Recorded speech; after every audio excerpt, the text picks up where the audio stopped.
I don't wish what I went through on anybody. And this is probably the biggest thing that I sacrificed on my journey to becoming a data analyst. And that was it was a very difficult time for me. At one point in the journey, it just broke me, and I'm someone that I like to think I'm mentally tough, but I feel like, transitioning from a non-technical background to a data analyst can be something that can be incredibly challenging, and it's not without its sacrifices, but that's exactly what I had to do. I had to make a lot of sacrifices in order to make this transition that even put my health at risk. My journey hasn't been easy at all, as a family man working a full-time shift work job at the time and working additional hours whenever I could, it was incredibly challenging and took me exactly 2 years to make this change happen, and I had to make a lot of sacrifices in the process, and that's what I want to talk about today. So here are 8 sacrifices I had to make on my journey to becoming a data analyst. So the first sacrifice I had to make was losing all the career capital that I've acquired in the previous industry that I worked in. So prior to the new industry and new company that I work in, I used to work in the railway industry, and I was there for almost 8 years altogether before I moved on. And that's a lot of experience over 8 years. I knew, I had learned a lot about the railway, and being in a company for 8 years, you're comfortable where you know you, you can sort of get away with a lot of things. I think in the last two 2 to 3 years while I was there, I was able to go off sick for 6 months due to an operation that I had to have, and then another 3 months later on as well. And all of that was, fully covered. I got paid my full income um, monthly, but I've lost all of that because now I've gone into a new industry where I sort of have to build that kind of trust and that experience up again. And I've effectively put myself in a risky situation again, So yeah, I don't have those sort of perks anymore. And also working in my previous industry, it was sort of, you were kind of comfortable, as long as you went in and did what you had to do, you wouldn't have any problems with anybody. But in the new company, it's about, delivery. You have to deliver. If you're not delivering, it's very cutthroat. They can just let you go like that, And on top of that, you got budget constraints as well. One day, you know, they could just come and say, due to budgets, we have to let go of some people, and we see that a lot in the tech industry. So that is a big risk, moving from somewhere where I was completely comfortable and could get lots of time off work if I needed to. And of course, yeah, I've built up, and because of how long I've been there, I get lots of holidays as well. And in this new company, I sort of have to build all of that up again, learn everything again, and it's a lot, So it's a lot to give away. So that's one of the sacrifices that I had to make, during this journey. And also to add as well that I'm a homeowner as well, and my household relies on my income. My income is very important to my household, and in the previous company, being there for so long, it would take a lot to get rid of me if they wanted to. But in the new company, because I'm new, they can do whatever they want with me, and that will put a lot of pressure on my family as well. So that's a big sacrifice that I had to make in order to make this transition. Another big sacrifice I had to make was losing quality time with my family, and this one was a difficult one because when I started the process, I had all the good intentions and everything. I wanted to be able to do it in a way that didn't affect the time I spent with my family. But over the course of time, maybe I was a bit unrealistic and a bit delusional because there's so much time in a day, and I already had so much going on. Remember, I said I was working a full-time shift work job, and on top of that, the days I had off as well, I would do a lot of overtime as well, which left me only, you know, a few days or a few hours left in the day. And with that, I needed to use a lot of that to also study. And after that, you're tired, and then, I was sort of, so with that, it affected the time I spent with the family. I wasn't able to be there as much as possible. I was there transactionally doing all the things that I needed to do as a family man or whatever, but in terms of being there emotionally and spending quality time, I lost a lot of that. And to make it worse, in the process, my wife also became pregnant. That also added to it as well. That made it even more challenging. And again, like I said, I was able to support her, physically with all the things that were, that needed to be done, but emotionally, where she really needed me, I wasn't able to be there as much. And in fact, I'll be honest with you, yeah, like after a while, I was just tired. I was burnt out, and it's just I couldn't give anymore. It's very tiring. But you know, once I'm one of the things I learned about life is you have to see things to the end. A lot of times when people start things, they always give up because they're not consistent. They don't try to see it to the end. And I didn't want to waste my time, spend all this time learning code, then stopping in the middle, and then picking up some few months or years later, and then I've lost everything that I've done. Then I have to start all over again. I didn't want to do that. One of the things I learned about life is just seeing things all the way to the end, getting to the end and being able to see that diamond. So I was very determined. Like once I started, I had to see it through, and with that it was difficult, and it's probably one of the worst time to have started the journey because yeah, like it's just there was just not enough time. But then there was never going to be a better time because I've been waiting for a better time for the last maybe almost 5 years for a better time to come. But and it always got more challenging, you know, in the process. So for me, I just had to push through and just get it done because once the baby arrived, it wasn't going to be any easier, and that's the proof's in the pudding. Like it's been now with two kids, it's even more challenging. So if I was starting the journey now, it would have probably been even worse. So yeah, that's one of the things. Losing the quality time with the family, was very difficult. Another sacrifice that I had to make as well was giving up all the perks of my previous job. So working in the railway industry came with a lot of good perks. I used to get free transportation on a lot of the railway networks here in the UK, and the ones I didn't get to travel on for free, I got huge discounts as well. And you got huge discounts on the Eurostar. If I needed more money, I could work additional hours, and they had a very good pension scheme as well, one of the best pension schemes in the country on the railway. And it was relaxed. I could go to work and didn't have to. I didn't have no mental stress when I went to work. It was more physical. I wasn't stressed about anything. I could just go to work with an empty head and still get a job done and come home. Which, of course, when you're working, you also want to be learning things, and that's one of the reasons why I had to make the change. And I wasn't really learning anything, but mentally, it wasn't too stressful. I just go in, do what needs to be done. As long as you did what you needed to be done, it no one will bother you. And that's one of the good things about the previous job. But the side effects was you didn't really learn anything in the process. So yeah, I gave up all these perks to make this transition, and I have to sort of build all of that all over again.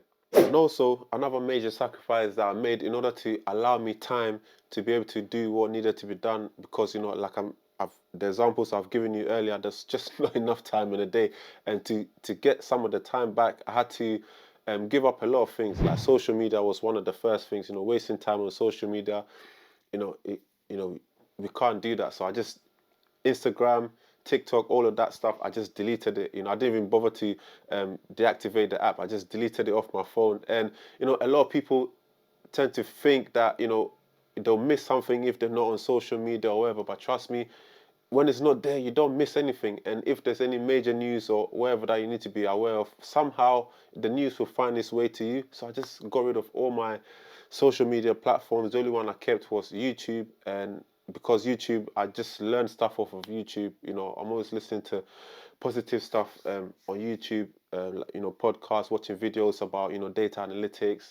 Doing tutorials here and there. So I needed that one, but all the other stuff I let go. Kept WhatsApp as well for communication purposes, which can also be distracting. I wish I could get rid of WhatsApp, but it's become very difficult because we've become sort of over reliant on WhatsApp or whatever. But obviously, I need to keep in touch with the family or whatever. That's the main prime source of communication between me and family and friends. So I sort of kept that. But if I could, I would have got rid of that as well, because a lot of time gets wasted on that as well. People sending you memes and stuff, and that takes you back to where you're trying to avoid going or whatnot. So yeah, I had to get rid of social media to buy back some of the time in order to do the studying and doing all the practical stuff that I need to do as well. Another sacrifice that I had to make in order to buy back some of the time was cutting out some socialization with friends and family and whatnot.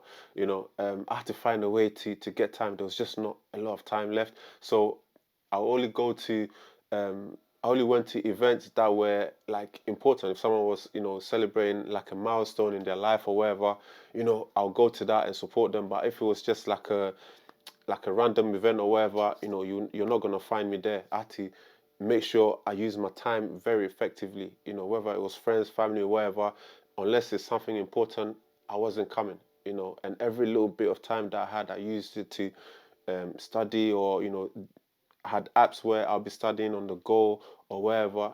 So time was very important, and I wasn't gonna waste a little bit of time that I had left. And then with regards to family as well, with my family, a lot of times whenever they needed me, at the click of a finger, I was there. And sometimes I felt like, they kind of took it for granted a little bit.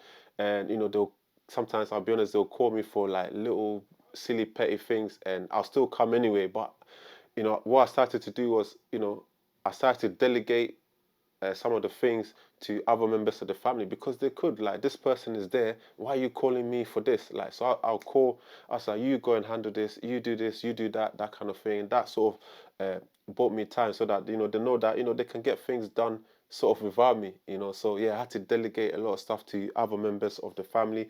And with regard to church as well, I'm someone that uh, I try to be as consistent as possible when it comes to church as well, and I'm very active at church. But it got to the point where, before, no matter how tired I was on Sunday, as long as I'm not working or whatever, I'm going to church. Even if I had 2 3 hours sleep or whatever, I'll go. But that was also taking a physical toll on my body as well. And and that will have a knock-on effect. I'll go back to work tired, and I'll come home tired, and I can't really, like I said, spend that quality time with my family, as much as I needed as well. So I started to listen to my body more. And when I was tired, I'll just say, you know what, let me just stay home and sort of recuperate. And the next Sunday when I'm off work, I'll go to church and things like that. So I had to cut out a lot of things, start listening to my body more, and do certain things to buy back some of the time that I was missing. And that's what helped me to be able to learn the things that I had to learn, and work on my projects, etc. All right, so another sacrifice I had to make in order to buy back some time was I cut out listening to music as well, because again, I realized that time listening to music, I could actually be listening to things that will actually help me on my journey as well, because again, there's not a lot of time in the day. So yeah, I just cut out listening to music. I'm someone that really enjoys music. I love dancing and everything, but I realized that that's an area where I could buy back some time as well. How long do you listen to music? Imagine replacing all that time with listening to stuff that will actually you actually learn from. And the best part about it is it's not something that it didn't feel like a punishment, or it didn't feel like I was torturing myself or whatever. But I actually enjoyed picking up bits of nuggets here and there. Just listening to podcasts, listening to people's journey or wherever, and I really enjoy it. I just find some random podcasts on YouTube, on my Apple. I don't even know what the Apple podcast thing is called, but yeah, I just find a podcast on there, listen to it when I'm in the gym, when I'm walking, when I'm in my car, wherever, and I was learning from all these things. So yeah, just anywhere I could buy back time, I did that. So yeah, music is one of the things that I definitely had to sacrifice in order to buy back some time for my journey.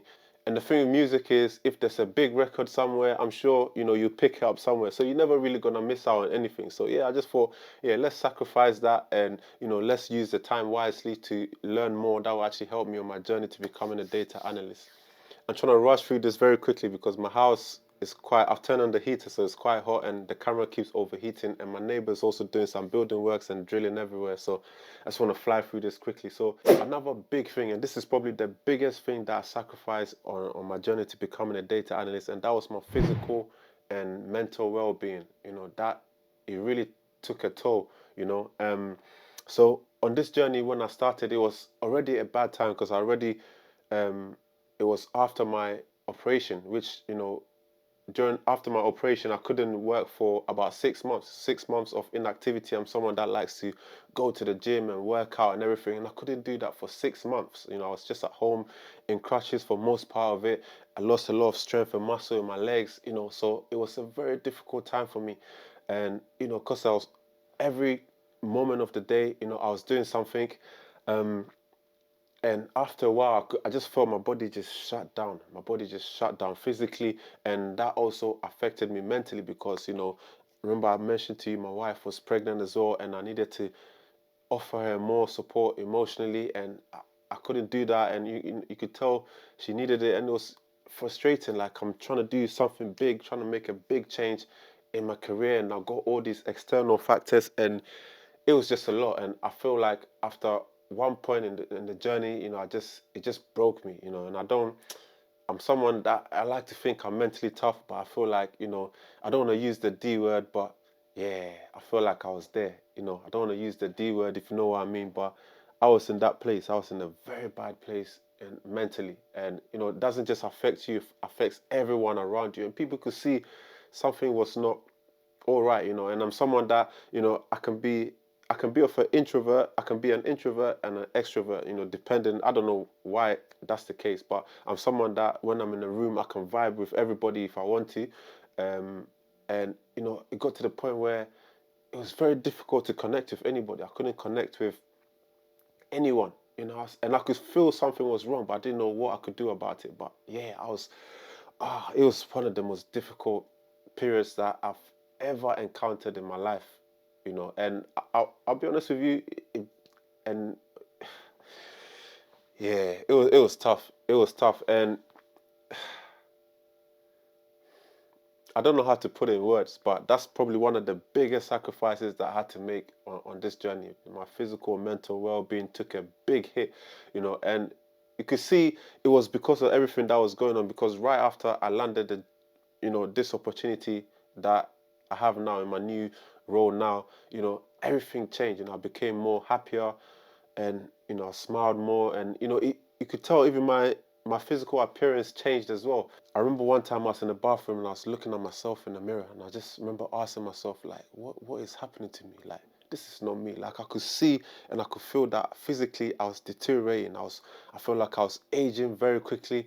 You know, yeah, this process is not easy. Some people, on YouTube, you see videos about people talking about how they became a data analyst in 6 weeks, in 3 months, and 6 months. And you know, the key part that people don't talk about is everyone's circumstances is different. Me as a family man with kids and a mortgage and all of these additional responsibilities, it's completely different from someone that's single, living with their parents, or they're bachelor. They don't have a lot of responsibilities. Like everyone's circumstances is different. So that's one of the key things that they don't talk about in this process. But yeah, it was very tough, and probably one of the most difficult things I've ever had to do in my life. Another thing that I sacrificed as well in the process was my hobbies. One of my hobbies is making YouTube videos just like this. And, like I mentioned, I'm someone that likes to be consistent. If I say I'm doing something, I like to see it to the end, and I had a YouTube channel where I talked about personal finance, and, I enjoyed making videos. That was sort of my escape from everything, and I worked hard.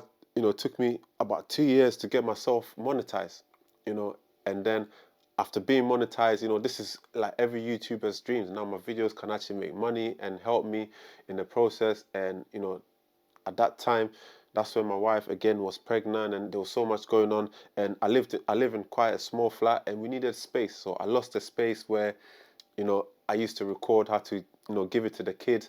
On top of that, I got burnt out, at the time where I've been monetized, and it was time to start enjoying the fruits of my labor. And I just had to stop making the YouTube videos. And that was a difficult period for me because, all those times, all I could think about was just going back to YouTube, because that was my little escape. I enjoy making these videos. And in the end, I just had to let it go, because a lot of time goes into making the YouTube videos. Like usually you have to script the video. And before, I'm someone that likes to script my videos.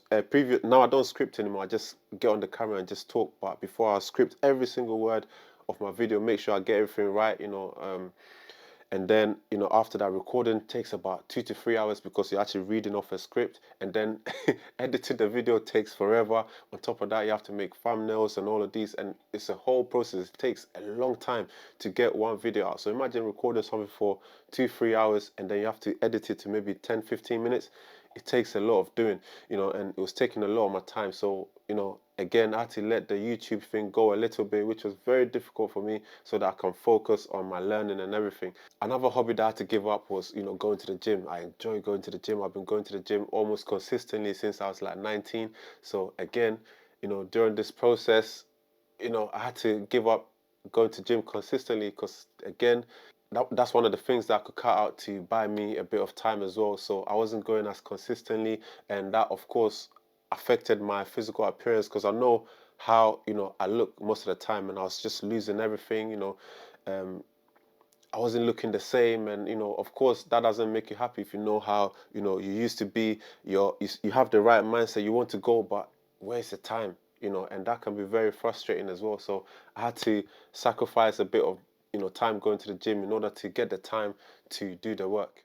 Lastly, another sacrifice I had to make on this journey as well is money. The money side, I'm not too concerned about, but I just wanted to mention it because it's still a sacrifice. I had to make a sacrifice, when I purchased some courses. So I bought a course on Coursera, which cost me, it was like £38 a month for the Google data analytics course.